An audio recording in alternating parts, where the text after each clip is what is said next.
Take it. Why don't you just take the narrow one? The middle.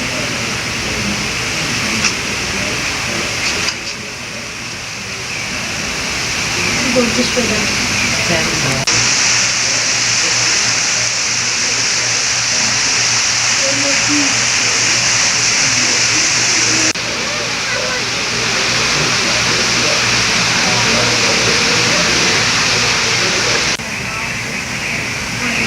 In the early part of the 18th century, the pioneering men who settled in and eventually developed Lancaster County were by nature exceedingly venturesome.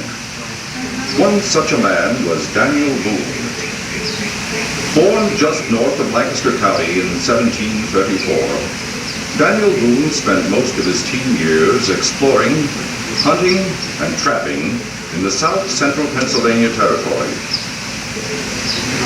Sometime following 1750, young Boone migrated to the wilds of Kentucky and Missouri, where his frontier activities made him one of America's most famous folk heroes.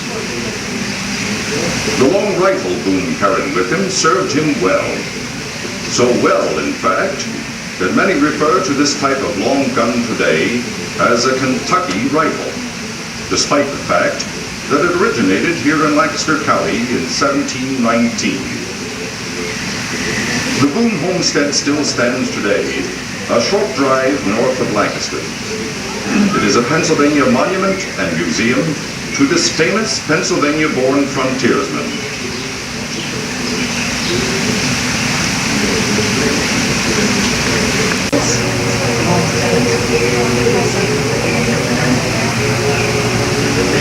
In the early part of the 20th century, the pioneering men who settled in the Bible to develop Lancaster County were built by local tracks along the banks of the Lancaster River.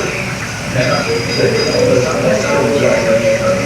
Native tracks off-road, rifle,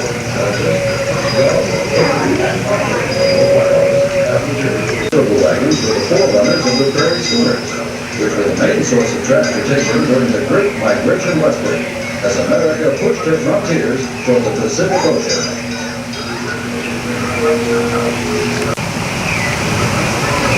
These sturdy wagons, famous since 1760 for their ability to negotiate extremely rough terrain, were built by local tracks along the bank. Beginning in 1732, Conrad Beissel, a leader of the German Seventh-day Baptists, gathered about him a cloistered order of men and women who sought to serve God in a medieval manner. Even the style of architecture reflects this fervor. Narrow hallways symbolize the straight and narrow, low doorways encouraged the practice of humility, and plain dress expressed a disregard for material beauty. During the American Revolution, members of Ephrata Cloister opened their buildings as a hospital and nursed wounded soldiers from the Battle of Brandywine. Members of the order also wrote much religious music and were known for their choral renditions of this art form. The order declined rapidly following the Revolution and was eventually dissolved. However, the medieval-type buildings of the cloister still stand and are administered by the Pennsylvania Historical and Museum Commission as an attraction. Take a picture. Hurry up!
this one? I think we got this one, so.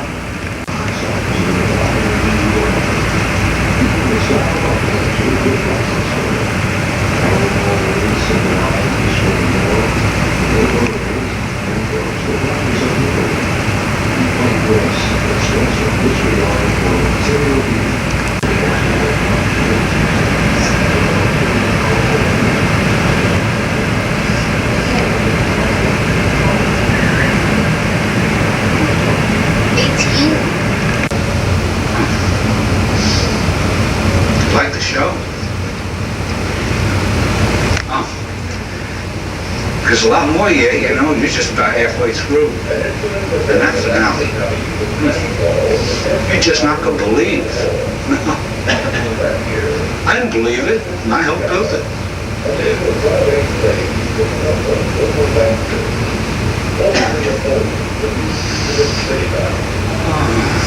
When Southern slave owners and the United States offered time to recover the slaves, a riot went on.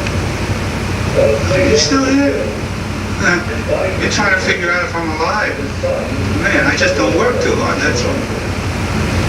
Come on, go look at the show. Come on, you paid your money, go see. Let me see. Thaddeus Stevens, a Lancaster attorney and member of Congress, acted as defense lawyer for the accused, and they were all acquitted.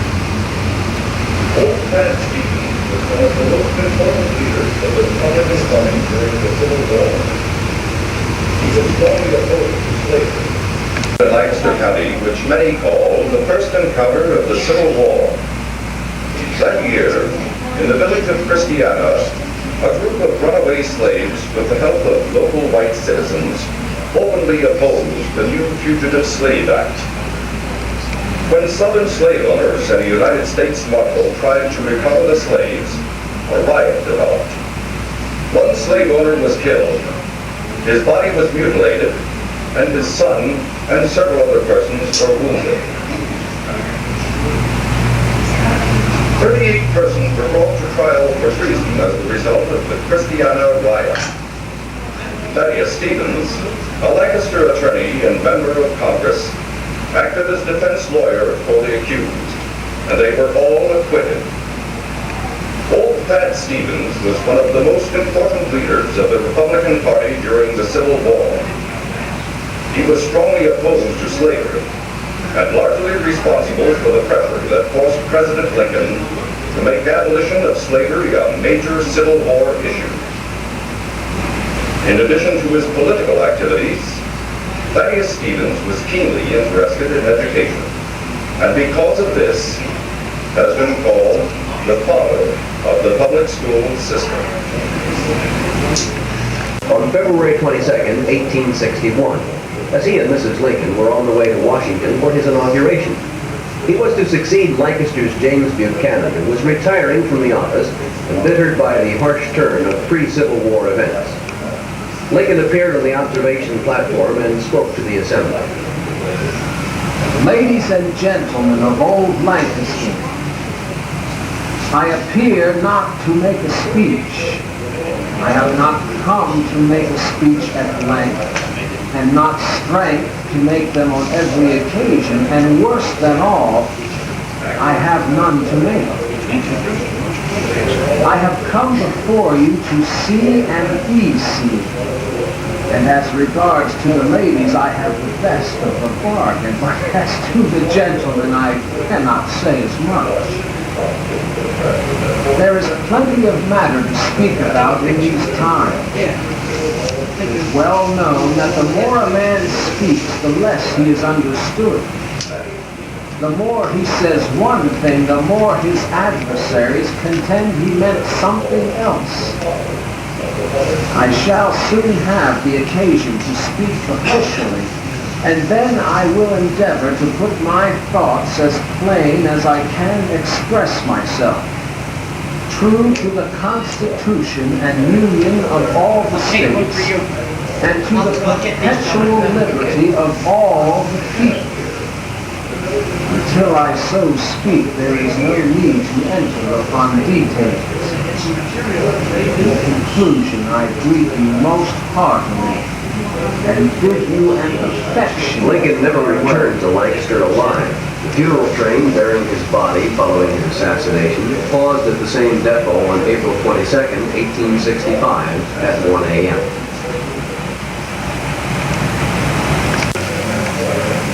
Well, you want a picture of this? What? You want a picture of this? Give me.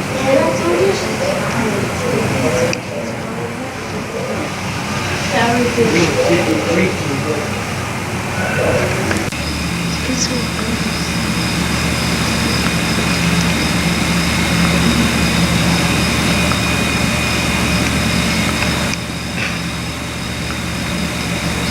Here in the Pennsylvania Dutch country, the age-old ceremony of barn raising has changed but little since the 16th century.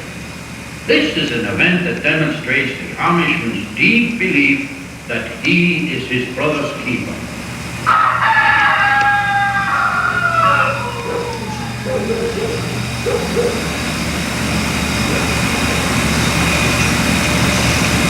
In the first light of day, the men and boys bend to the tasks before them. And no rehearsal is required, no blueprints are needed, for this is a familiar task for any Amishman, one which he has accomplished often and at which he is highly skilled. When the debris of the fire has been cleared from the foundation, all reusable materials are salvaged. The day selected for the barn raising is announced at church services 1 week before the set date. And on the day of the barn raising, entire families arrive on the site from all parts of the community. Strong native timbers are fashioned into sturdy frames, trusses and rafters are hewn into shape, hoisted into position, and fitted into place with a cabinet maker's skill. Great long poles are used by the men to raise entire sections of framework which will become the walls.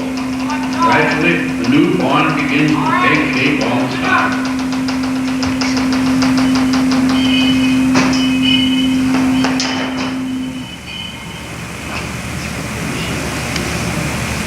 Now, while the men and boys are occupied with the barn raising, the women and young girls busy themselves with the task of preparing a wonderful good meal to cope with their hearty appetite.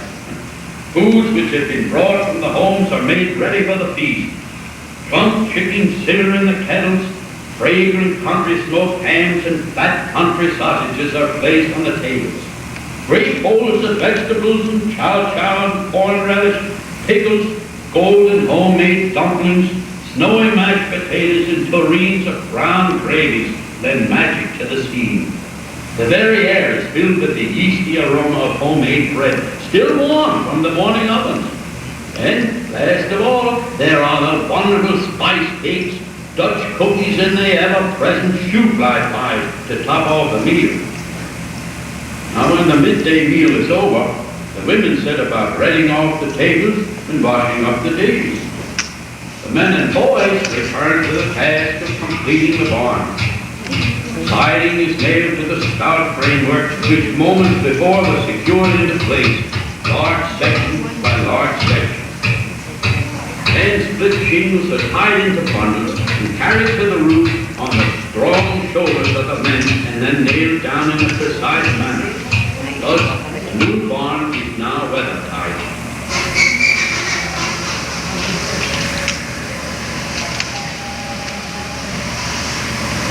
Now, the barn animals are extremely important to the Amish, for they are sheltered, watered, and fed even before the farmer thinks of his own comfort. The Amish do not believe in fire insurance, and nor do they believe in life insurance. However, some carry liability insurance. In case an Amishman's cow or horse should wander into the road and cause an accident, well, the Amishman is covered and can make restitution for the damages. However, they shun life insurance, for they feel that this would be gambling on the number of days that God allots man on this earth. Fire insurance is also not for the Amish, because this would mean that his money would be involved with that of outsiders in worldly ventures.